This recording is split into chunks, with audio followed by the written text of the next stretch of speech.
La lumière de notre phare en pleine nuit vous ramène à bon port, cette plateforme vers laquelle convergent tous les agitateurs de la scène culturelle comme chaque dimanche soir en deuxième partie de soirée. Et bien ce soir, justement, nous feuilleterons le journal d'une femme insomniaque où elle se délivre de tout, de quoi? Eh bien nous allons en parler tout au long de l'émission. Sachez que la seconde intercalaire, c'est le titre de cette exposition qui va se poursuivre jusqu'à la fin de ce mois, a conditionné justement la rencontre de ce soir. Eh bien ça va tourner autour des espaces de création et d'expression entre problématiques et perspectives.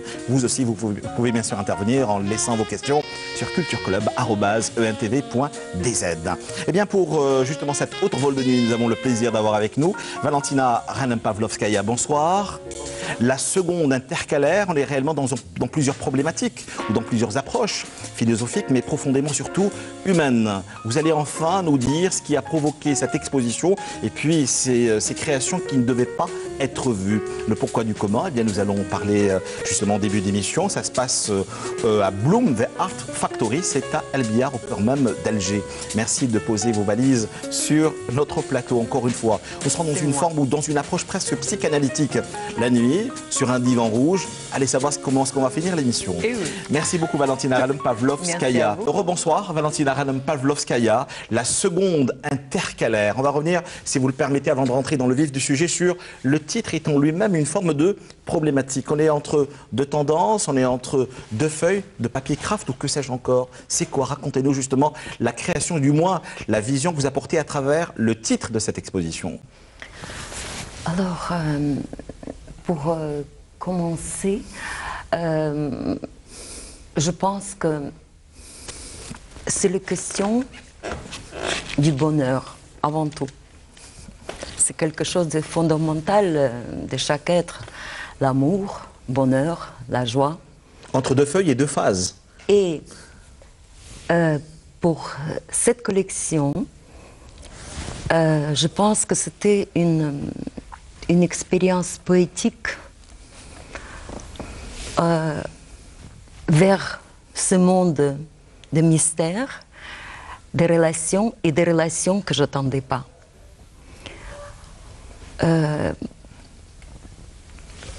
La seconde intercalaire, c'est ce qu'on rajoute.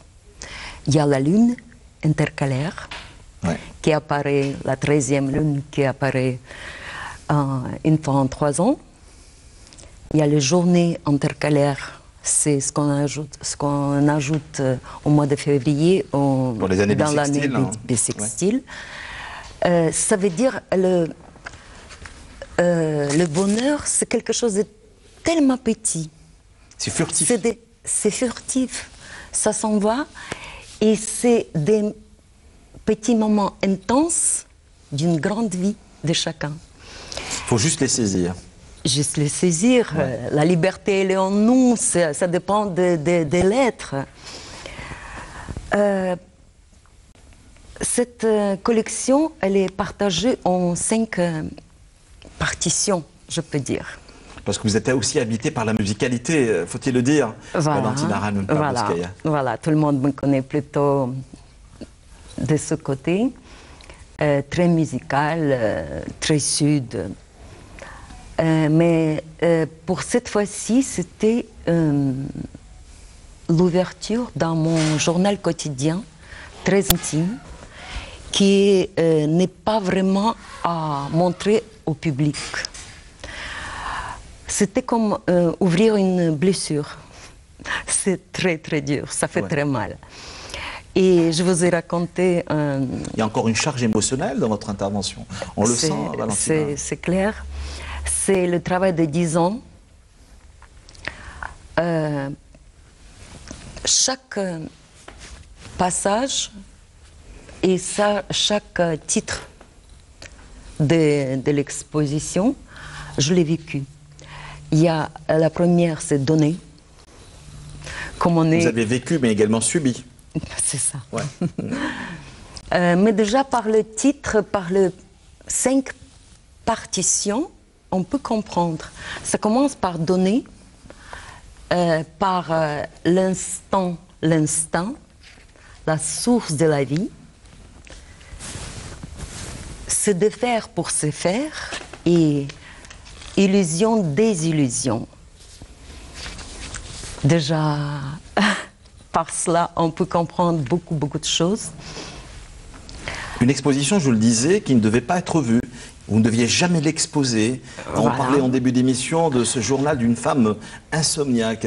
Mais qu'est-ce qui a fait, quel a été justement ce moteur qui vous a donné envie enfin de vous libérer de cette... J'ai comme l'impression que c'est une libération. Vous vouliez nous les livrer enfin et vous délivrer aussi. Vous savez, le travail, il est fait presque corps à corps. Beaucoup de sensualité dans cette exposition, malgré tout. C'est moi et mes sensations, ma vision, mes déceptions, les trahisons que j'ai reçues, tout. Et il faut juste le lire. Je travaillais sur le craft, sur le papier bio. Je travaillais avec le charbon, avec le fusain, avec le henné. Tout ça, je pense que c'est des matières qui sont profondément chaudes, très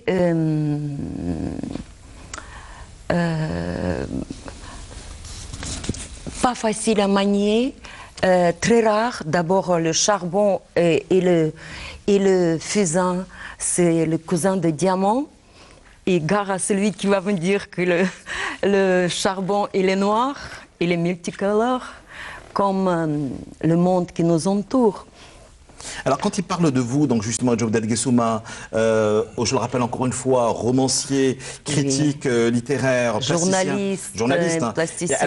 Alors il écrit « Se défaire pour se faire, instinct, illusion des illusions, source de vie, la dame rousse dans le ton de l'intime, habituée à des notes jazzy, quasi sensuelles, un peu bourgeoise bobo, flirtant avec la belle vie, maniant le moderne style de la force de ses inspirations voyageuses, faite d'aquarelles, d'huile languide, de pastels érotisants sur des toiles complaisantes et impavides, viennent au giflet d'une rare série qu'elle n'aurait jamais dû montrer. Elle en tire quelques-unes sous l'insistance de ses proches et montre ses cris, car les cris sont faits pour être exprimés. Est-ce que cette exposition, et surtout le fait d'exposer, je le rappelle encore une fois, cette exposition vous a libéré? Mais vous a libéré de quoi, en fin de compte? Je pense que c'est surtout le travail qui me libérait. C'était une rencontre avec soi. Et ça, c'est précieux. C'est dur, c'est douloureux, mais c'est très précieux. En travaillant, je devenais le son de mes sens. J'ai compris qu'il faut être sélectif, qu'il faut être très prudent, qu'il faut apprendre de la vie des choses qu'on n'aurait pas dû apprendre. J'aimerais rester comme quand j'étais enfant, quand j'étais étudiante, insouciante, croyante à tout. Mais il fallait célébrer. C'était quelque chose de vital, primordial pour moi. C'est l'exposition la plus intime. Je vous assure, Karim, si je n'avais pas signé, personne n'aurait reconnu que c'est mon travail. Le travail que je montrais peut-être, il y a Gassouma aussi qui parle de Dorian Gray, de Oscar Wilde. Peut-être ces gens-là qui m'ont aidé parce que je communique beaucoup avec des êtres. Mais tous ces gens étaient dans une souffrance terrible, vu leurs différences, vu leur fragilité. Vous parlez d'Oscar Wilde, vous parlez des grands poètes. Tous ces gens étaient rejetés par la société dite pensante qui nous parlait de normalité. Mais qu'est-ce que la normalité en fin de compte? Eh oui, eh oui. Et justement, il y a Oscar Wilde qui dit dans Dorian Gray, justement, il dit le courage à déserter notre race. On a peur de soi-même, on a peur de la société, qui est le fondement de notre morale. Et peut-être, lui aussi, il m'a poussé pour ça. Et il dit aussi, dans le même roman, il me semble, il dit que si on parle de toi en bien ou en mal, plus grave quand on ne parle pas du tout de toi. Ça veut dire, tout ça ensemble m'a poussé à exposer. Bon, il y avait aussi Ruslan. On va l'écouter dans quelques instants. Et aussi, à propos de la seconde intercalaire, c'est lui qui va parler plus amplement. Pourquoi? Parce qu'on avait beaucoup de titres, parce que c'est que des émotions.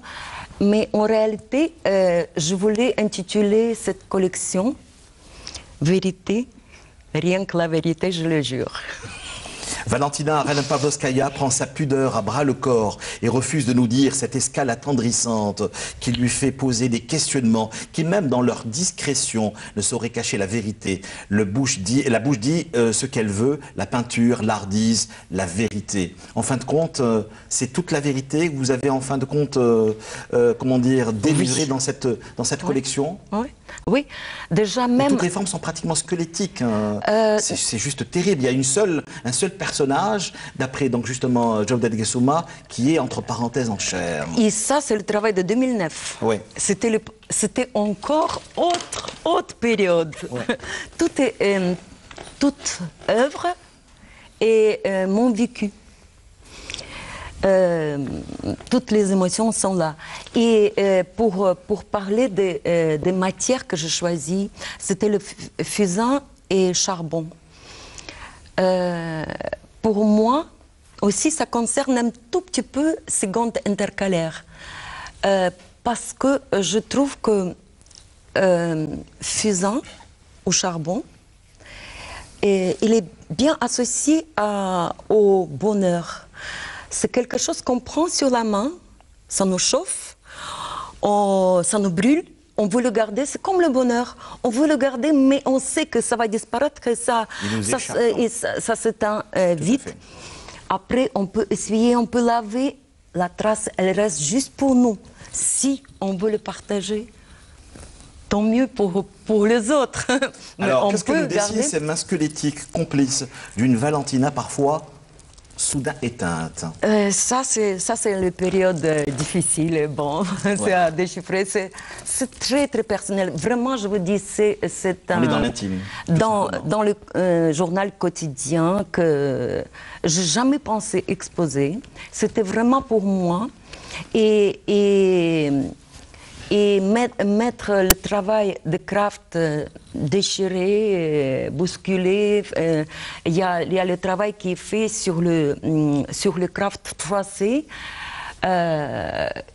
Tout ça entre deux plaques anti-reflet vert pour qu'on voit le travail complètement qui bouscule, qui vous appelle. Et je pense aussi que quand on peint en deux couleurs, en bichrome, c'est en ce moment-là que les gens ils cherchent leur couleur. Le spectateur, il est appelé à se voir et à se questionner. C'est pratiquement un voyage initiatique, justement, qui se passe, je le rappelle encore une fois, à Bloom, The Art Factory. C'est Albiar, un nouvel espace qui vient de voir le jour. Question-réaction, cultureclub@20tv.dz. Valentina Rhenem, nous avons commencé l'émission avec vous et par cette exposition, je le rappelle encore une fois, qui a pour titre La seconde intercalaire. Beaucoup de questions, justement, lors de cette exposition. La plupart, le public est venu, presque ne sachant pas si c'était vous, ça n'était pas vous. Vous le disiez en début d'émission, mais la question principale qui est revenue, mais qui est souvent revenue, justement, dans le discours des uns et des autres, c'est qu'est-ce qui s'est réellement passé dans votre vie? Je ne saurais pas. Vous savez, je peux citer un metteur en scène russe, ce qu'il a dit à ce propos. Нужно, чтобы жизнь была до такой степени прекрасна, чтобы было мучительно стыдно рассказать несколько самых главных épisodes. Traduction, elle est très difficile. La vie, elle doit être faite de telle manière que ça soit la joie sur joie, mais que Si tu... c'est impossible, c'est intradivisible. Impossible de raconter des choses qui sont très trop en intimes. toi. Voilà. Ouais. Mais c'était, en gros, on peut dire, c'était une rencontre avec moi-même, avec mes sensations, avec mes sentiments, avec ce que je recevais. En tout cas, il répondrait presque à ma question. Laslalou, ici, dans son texte, il écrit « La seconde intercalaire est traîtresse, pécheresse. Nous croyons la voler au temps, tandis qu'elle nous vole au nôtre. Sa réalité n'existe que pour nous. La nôtre, elle n'est que mirage. » En tout cas, elle existe, je peux vous le dire. Ça se passe donc à l'espace Bloom de Art Factory. C'est à El Biar, je le rappelle encore une fois. Poisson, plus exactement. Poisson. Exactement.